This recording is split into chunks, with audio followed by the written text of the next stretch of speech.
Welcome friends and greetings from my kitchen. Today I'm sharing some super yummy and comforting dishes that are great for fall and winter, sort of comfort food classics if you will. So definitely stay tuned. If you're new here, my name is Meredith. I do all kinds of unboxings, beauty, lifestyle, and fashion. I do grocery hauls and shopping hauls and whatever else we happen to be up to at the moment. So if that sounds like a good time, definitely hit the red subscribe button down below. And if you love cooking videos, don't forget to give this one a thumbs up. Let's go ahead and get into the kitchen for some cooking. Tonight we're making chicken and dumplings. So I have my mirepoix of carrots, celery, and onion. I also have 6 tablespoons of butter that's already started melting in my cast iron Dutch oven. So I'm going to go ahead and add all of that in. And we're going to start sauteing our veggies just enough to soften them up.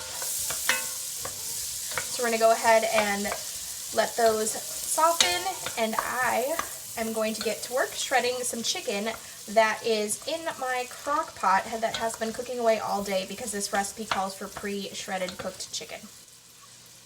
I found this recipe on Pinterest. I will link to it down below for you guys, so hopefully you can try it out and enjoy it. Now I'm going to go ahead and add the 4 cloves of minced garlic that I minced fresh this time.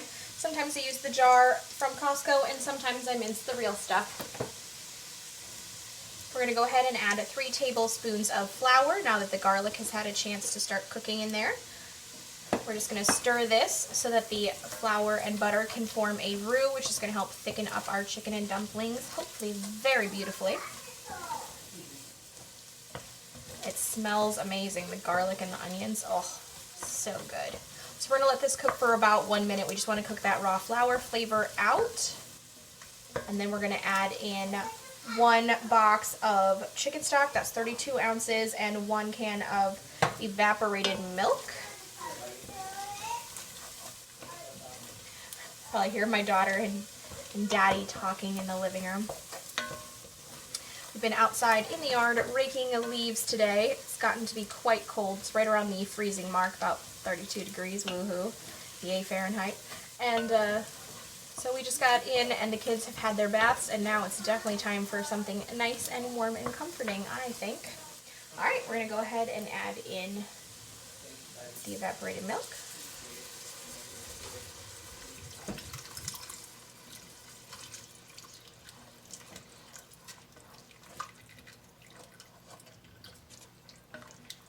You can actually use evaporated milk to make mac and cheese too. It gives it a really good creaminess in case you ever want to make your own. And then we're going to go ahead and put in that entire box of stock. That equals out to be about 4 cups. And we're going to let this simmer away. I'm going to add some salt, some pepper, and some fresh thyme. We're going to add 2 teaspoons of black pepper. And I'm going to do just 1 teaspoon of salt. It says salt to taste, so we'll start with 1 and see how it goes. And then it also calls for fresh thyme. Now it's saying like tablespoons worth of fresh thyme, but I feel like that might be a little much. So I'm going to just do a little bit, because I feel like thyme is one of those flavors that can be pretty darn strong if you're not careful. So I'm gonna take it easy. You could also use dried thyme, of course, too.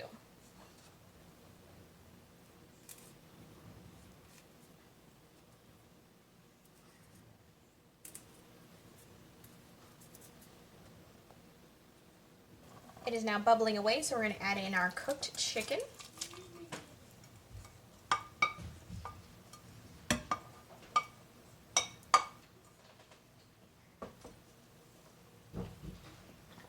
I've got 2 cups of flour right here in a bowl, and to that we are going to add some baking powder.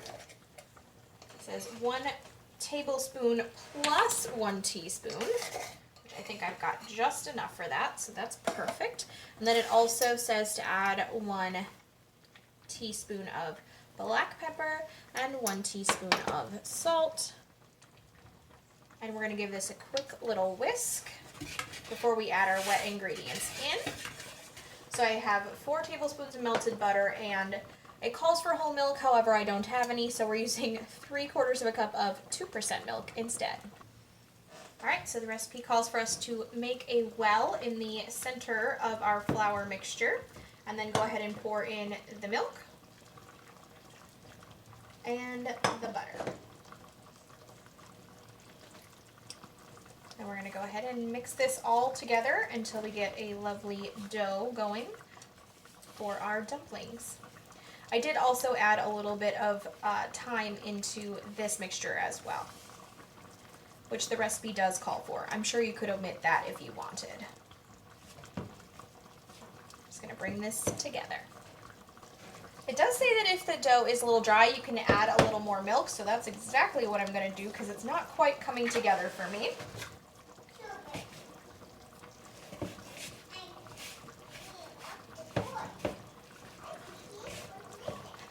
Do you hear the toddler talking to the cat in the background? The dough has come together, and so it calls for a large scoop. However, I do not have a large one. I've got a medium-sized one. So I'm going to use this. If you're using a medium-sized one, it says to cook your dumplings for about 10 minutes, or that's when you should start checking them. So I'm going to go ahead and start scooping the glorious balls of dough that will be our dumplings into the pot. And then you start your timer once you've scooped all of your dumplings in. So that's exactly what I'm going to do. So it did take several more tablespoons of milk for the dough to really come together. So that is something to keep in mind. Just going to keep doing this. And now we're going to put the lid on.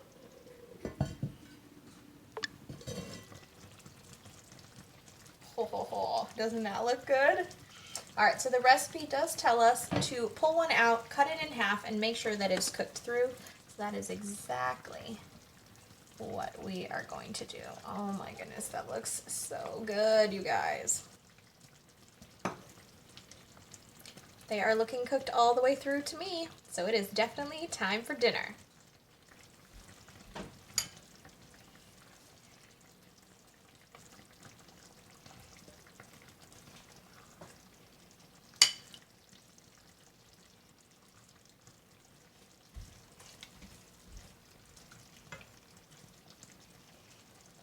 It smells amazing. Now for the taste test. Amazing, great, definitely should make it. In this. Bite for you.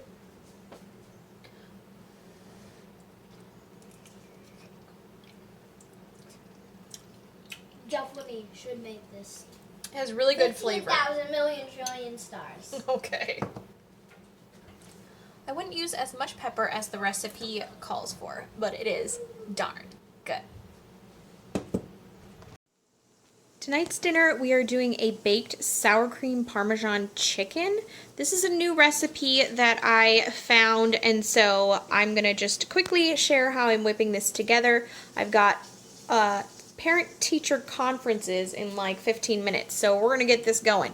So I already greased my pan with some cooking spray, and I have 2 chicken breasts. Now this recipe calls for 3 pounds of chicken breasts. I don't want to cook up 3 pounds of chicken since I've never made this recipe before.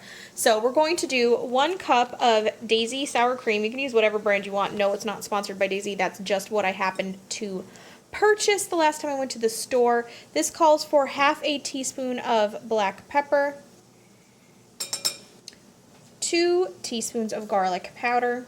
I'm totally holding this while I'm doing this, so we're going to do 1, 2 into this bowl with the 1 cup of sour cream, and then it calls for 1 teaspoon of seasoned salt. Hopefully I've got a teaspoon left in here. I'm going to have to put you down because I can't do it one-handed. Hang on. It also calls for 1½ cups of Parmesan. Now right now I happen to have this Parmesan Romano mix, so that's what I'm going to use. So 1½ cups, 1 cup goes in here and half is left to top your chicken once it already has the mixture on top of it. So I'm going to go ahead and stir this together, top my chicken, and I'll come back to you. There it is, topped on the chicken. I'm going to go ahead and sprinkle this with a little bit more of the cheese and get it in the oven. I'm hoping that sour cream will sort of melt over it, flavoring it and also keeping it from drying out while it's in the oven. So I'm curious, I'm hoping this one works out because these ingredients are all things that I have on hand all the time. I mean, sour cream, seasoned salt, pepper, garlic powder, and Parmesan cheese. That's at my house all the time. So this could be a really easy go-to recipe when I don't know what else to make. This bakes at 375 for about 30 minutes, and then you stick it under the broiler and serve immediately. I will link to this recipe down below, and I'll let you guys know what we thought at the end. Here is the sour cream chicken baked and finished. It looks really delicious, and I'm just serving it with some broccoli. This is the frozen bagged broccoli that you can just steam in the bag from Costco, and then I had gotten those little mini potatoes from Costco as well, so I just roasted them on the sheet pan with olive oil, salt, pepper, paprika, and that is it. So this looks delicious. Tonight we are making meatloaf. Here is the recipe in case you want to screenshot it. This is my mom's handwriting here. So I did make a few notations on the back of the card. So I'm going to show you that as well. I'll type this up in the description box below, or I'll link to my extremely ancient blog that I haven't updated in a long time with this recipe. Don't mind the toddler in the background. Alright, so in the bowl we are going to add 2 eggs into the bowl. I like to start with all of the wet ingredients. So I have 2 eggs. We need 1 packet of Lipton onion soup mix, or whichever dry soup mix you want. Add that in. We're going to do 1/3 of a cup of milk, a pinch of black pepper, not going too overboard here, and then we need 1/4 cup of breadcrumbs. I just use the store brand Italian breadcrumbs. And then before I add the meat in, I'm going to go ahead and give this all a stir, because I don't particularly like touching raw meat with my hands. I know a lot of like celebrity chefs are like, your hands are the best tool and I can't wait to get in there and squish this together. I find that disgusting. So to each their own. Don't mind the toddler in the background. She will not be quiet for the life of her. And then we're going to add 1 pound of ground turkey and 1 pound of ground beef. Using the ground turkey just makes it a little bit leaner. And tip from, unfortunately, way too much life experiences, I always defrost my meat on a plate in my refrigerator to save on mess. So we're going to add in the ground turkey as my child runs around like it's a 3-ring circus, and the pound of ground beef from a local farmer, or at least somewhat local. And then I'm going to use my fork to mix up as much of this as I can before I start with my hands. And once this is all combined, I'm just going to mold it into a loaf-like shape and put it in my pre-greased baking pan here. And we're going to bake this at 350 degrees for 1.5 hours. So this is definitely something you want to get started on a little bit earlier. So it's a good weekend meal if you are someone who works during the work week. Or you could mix this up before you go to work and then pop it in the oven when you get home. I'm going to just keep stirring this up. So I have it about as well mixed as I'm going to be able to get it with a fork. And so now we're going to go in and we're just going to shape the loaf, sort of squishing it together and forming it into a sort of log-like shape. I feel like meatloaf is one of those things that is definitely not appetizing to look at before you actually bake it. You know what I mean? Do you guys feel me? Now, do you guys make meatloaf in a loaf pan, or do you shape it sort of freeform like I am doing? I would love to know. And do you have a family recipe that you use every single time? We're going to get all that in there. Shape it nicely. Try and get it mostly even. Very chatty baby in the background. Alright, so I'm going to go ahead and bake this for 1.5 hours. And I'll get started on the mashed potatoes in a little while.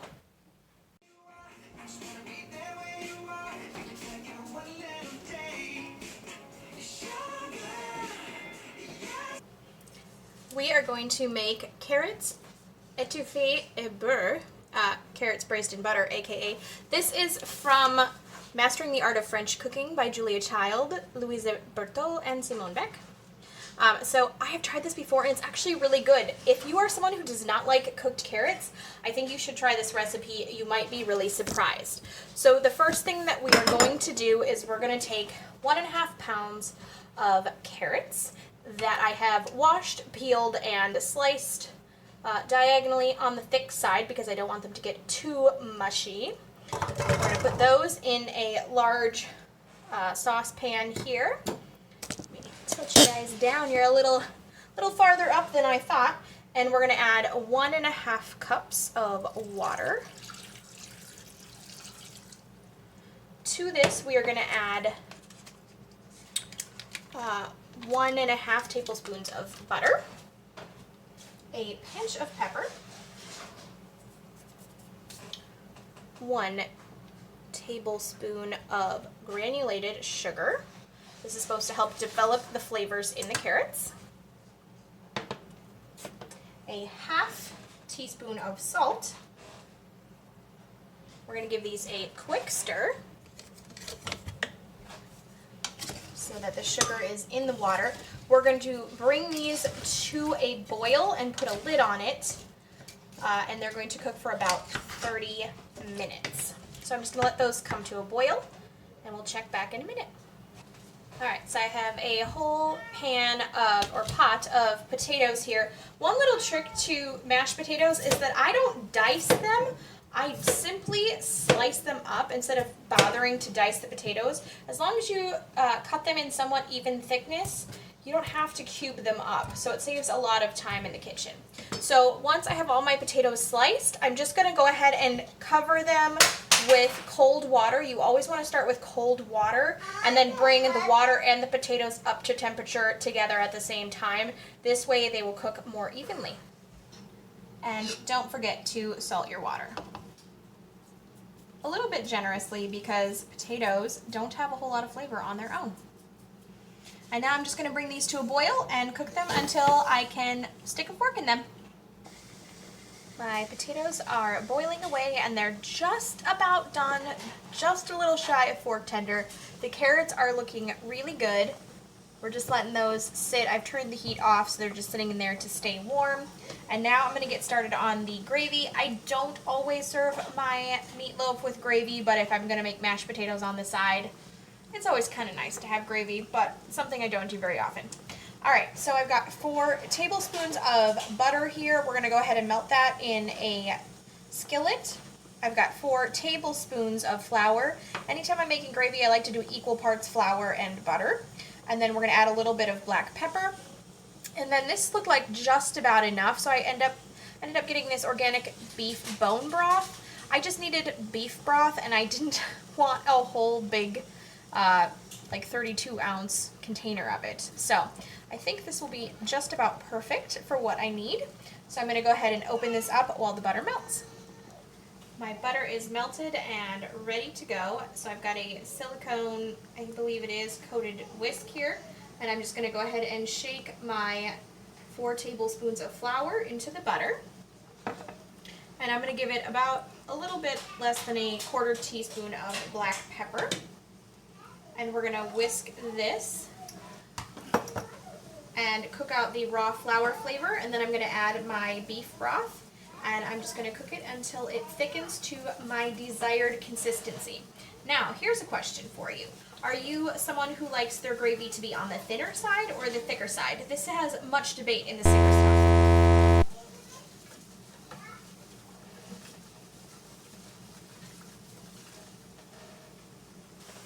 So I just drained my potatoes and I put them right back into the hot pot to sort of help cook off any excess liquid and water that might be on those. And my roux is looking pretty good over here. It's been cooking for, I would say, probably almost 2 minutes to get that raw flour flavor out. So we're going to go ahead and pour in our beef broth. Stirring the whole time. I only like to add a little bit at a time because it helps keep, I feel like, lumps from forming too much because it has time to absorb the liquid a little at a time.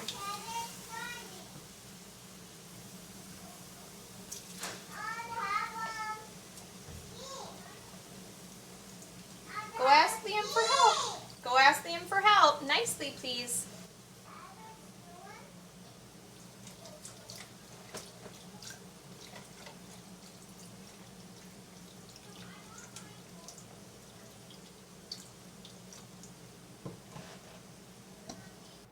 So the gravy came together nicely. I'm just going to let this cook over medium heat until it thickens up a bit.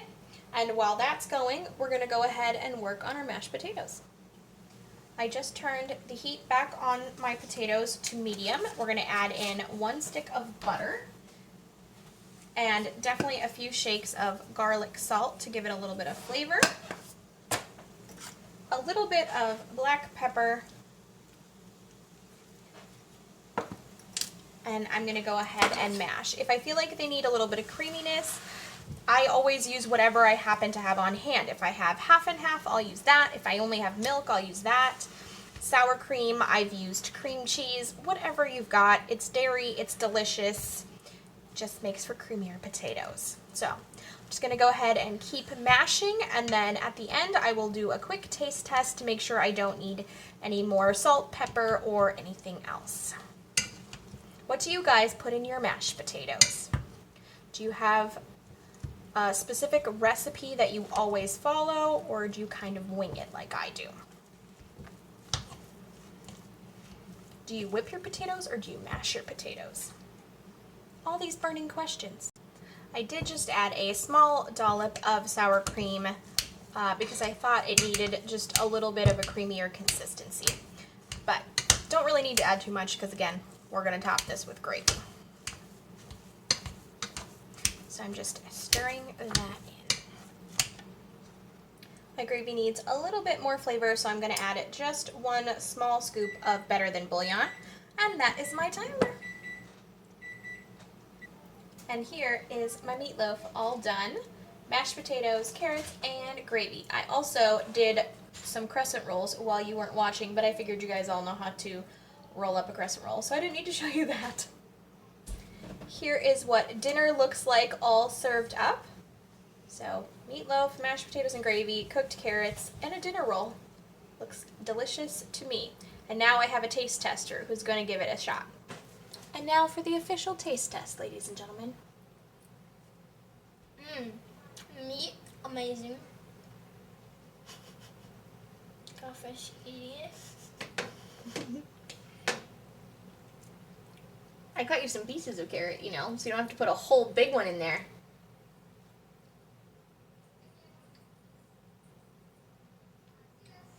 This is the bestest carrot I've ever tasted.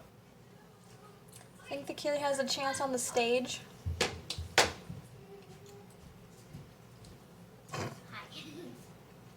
And my oldest is going to try the mashed potatoes and gravy, so we both get a turn on the screen.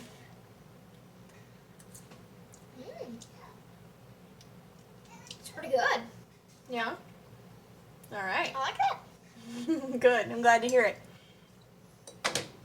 And now I'm going to go eat my own dinner.